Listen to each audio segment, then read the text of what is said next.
What's going on, family? Welcome back to another video. WNBF Pro men's physique competitor Patty List checking in, and we're here actually at Fitness West. I am really excited to be here because honestly, after testing out so many different gyms in my area, I finally found a hardcore bodybuilding powerlifting gym, and I talked to the owner. I'm super blessed that he's letting us film here, so shout out him for that. He didn't even ask me to shout him out, but today I'm going to be providing you guys 3 shoulder hacks to blow up your pencil neck delts so they look like they're 3D popping delts. You know, if you're looking to compete, it's really important to have that popping V taper, or if you just want to be aesthetic, look good in clothes or not in clothes, I'll definitely help you out. So let's head in and get this workout going. I'm going to be smashing some Ghost Legend. One of my favorite flavors is Welch's Grape. You know, it's a classic. And since lately, I've been, trying to keep it tight. My energy level's been a little bit low, so throughout the workout I've been smashing some BCAAs, and some aminos. So this one is Blue Raspberry. I actually just dropped this, so if you guys are interested in this, you guys can check out the website, code Patty 20% off. But yeah, I also wanted to say, throughout the last 2.5 years, I didn't get to compete, and I was working towards the men's physique class, and I see a lot of people just doing some generic, push-pull legs or upper lower or full body. If you are working towards competing, you need to work towards the judging criteria of that show. And that's one of the reasons why I wanted to put this video out, is because if your shoulders are a weak point, you definitely want to work on that for the judging criteria for the show. Now, if you're just looking to be more aesthetic and you have weaker delts, you're not going to really have that pop or that V taper when you're just like going around town, or if you want to look good at the beach. So it's really important to me to really focus on that V taper as a pro physique athlete and ensure I'm always improving my proportions. So before we get into it, something that I see a lot of people skip out on is the shoulder warm-up. And when you are doing any exercise like chest or back, you got to utilize the shoulder joint. So by keeping your rotator cuffs, nice and greased up, warmed up, you're gonna prevent yourself from any injury, and you're also gonna be able to elevate your workouts, because since these little muscles will be optimally performing, you'll be able to increase your volume in other areas as well. So it's really important, make sure you work out your rotator cuffs, and make sure you're not doing this with a dumbbell. The muscle goes from side to side and gravity goes down. So I hope you guys understand that.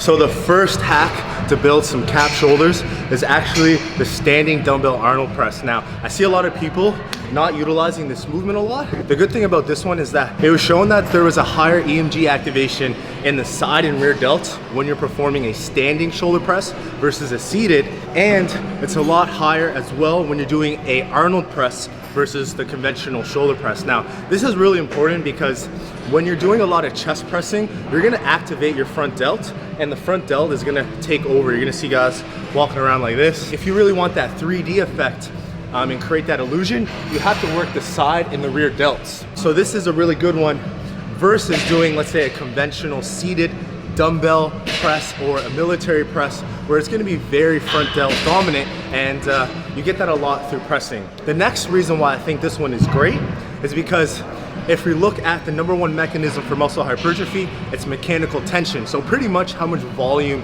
you can put into a certain exercise. Now, if you start off with front raises or side raises doing the isolated movements, you're gonna fatigue yourself before you get to the compound movements.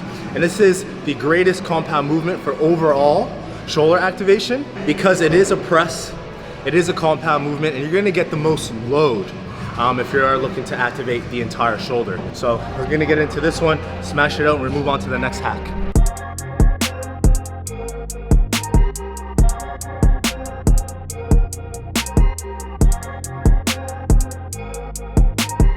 So the next hack is actually going to be a superset, and we're going to be performing 2 compound movements. One focusing on the side delts, and another compound movement focusing on the rear delts. Just like in the last tip, it's important to get the most amount of mechanical tension you can throughout the workouts. So instead of jumping into a lateral raise or a rear delt fly, I'm going to be doing an upright row and a rear delt row. Now, I commonly see these exercises done incorrectly to maximize the activation in the side and rear delt. The first exercise is that we want to almost let the bar hang in our fingertips and go very wide. The next thing I'm going to do is bring my shoulders forward and pull up with my elbow. Now, if you see the movement pattern of my elbow, you'll see that it mimics the lateral raise. The good thing about this is because it's a rowing movement, you're actually gonna be able to use more load and hit the side delts a little bit harder. Now moving on to the rear delt row. When I'm performing this movement, it's really important to mimic the rear delt fly. Like this, except in a rowing movement. The most common mistake is that people start dropping their elbows down, and when they're doing the row, they actually start activating their back a lot more. So one little hack that I like to use is focus on keeping your arms straight across your body and then pulling in that range. So the last thing you can do to optimize your rear delt activation is play around with the different grips. Now when I'm rowing, I can keep my palms down. When I'm pulling, you can try and tilt them in a little bit, and that's how I like to personally perform them. And I really feel my rear delts because the second I tilt in, I naturally just bring my elbows down, and I'm gonna be doing a row more for my back. What I like to do is actually internally rotate and then pull back while keeping my elbows nice and high. So let's get into it, and I'll hit you with the next hack.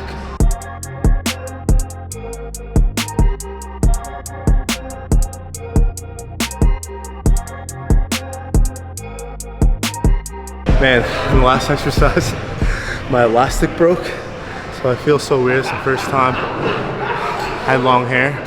Feels kind of sus saying that on camera, I won't lie. So moving on to the third hack here, I want to talk about the execution of performing your lateral raises. If it's dumbbells, if it's with cables, whatever it is, this is going to be very important because you can easily mess it up and hit your front delt.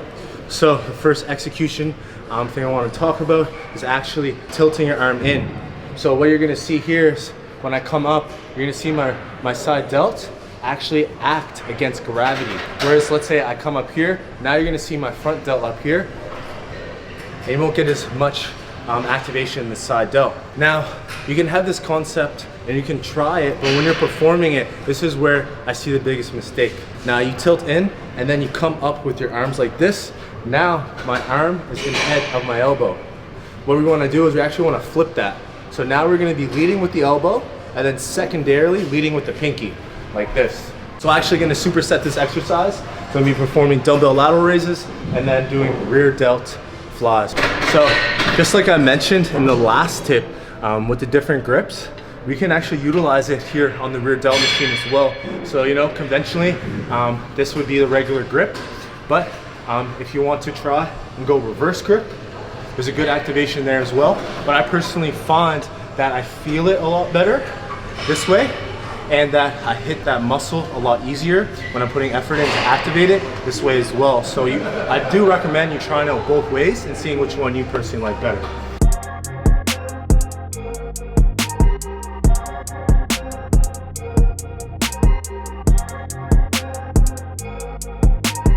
So I just finished up that workout, and I just want to give you guys a little bit more context with the tips that I'm giving you. And you know, you might jump into it and you might try the tips out and feel like they aren't that good because you can't really feel the muscle. And a lot of the time what you had to do is actually drop the weight back and slow the tempo down. I do feel like there is merit to focusing on the mind muscle connection. Make sure you're actually feeling the muscle work versus jumping into the gym and just going through the motions. It's really important to have purpose when you're going to the gym, so you know you're working directly towards your goal. Now with that said, guys, I definitely need to do a better job documenting my personal progress towards WNBF Worlds 2021. I said it here first, it's going down, so I want to show you guys a physique update as you guys can check out the journey throughout. So, you know, I'm like kind of in the bulking season, so don't judge me. This is the COVID feels right now.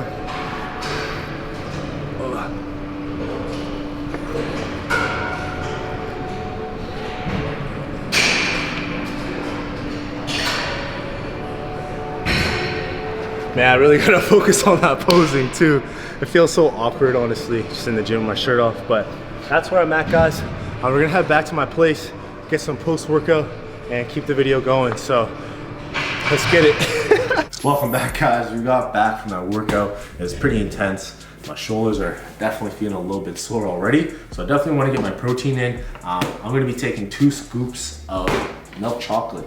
I thought this was cinnamon, but milk chocolate. And then I got banana, because I want to replenish my energy. Obviously this is not something really serious, but it's something you can do if you want to, take it to every detail. And then the last thing I do want to mention is that I take my creatine post-workout because you can have a slight edge, or it was shown to be a little bit more effective when you do that. At the end of the day, it doesn't really matter as long as your muscles are saturated with it. And right now, this one is a mix of creatine hydrochloride and a mix of creatine monohydrate. So, if you just get monohydrate, it's fine. The hydrochloride is a little bit faster digesting, but this is the stuff I take, and it's absolutely amazing. Sour water. Me and Rashawn just got so much work done, and I forgot what time it is, and we actually have to get this voiceover done. So I don't know which video I'm going to be releasing first. I think it's probably going to be this full body workout video, my experience on it. So if you want to see that, it's already on the channel, guys. You guys can go check it out. But we got the setup with the lighting. I just got these new lights. I personally like them better than the box lights because they take up so much freaking room. And then you can change the, I don't know how harsh they are. Yeah, bright. the dimness. The dimness. But other than that, guys, I really hope you enjoyed today's video. Let me know in the comments below if it's something you liked. Make sure to check out that full body workout. And if you're not part of the team, make sure you guys subscribe, comment, let me know what you thought, and I'll see you guys in the next video.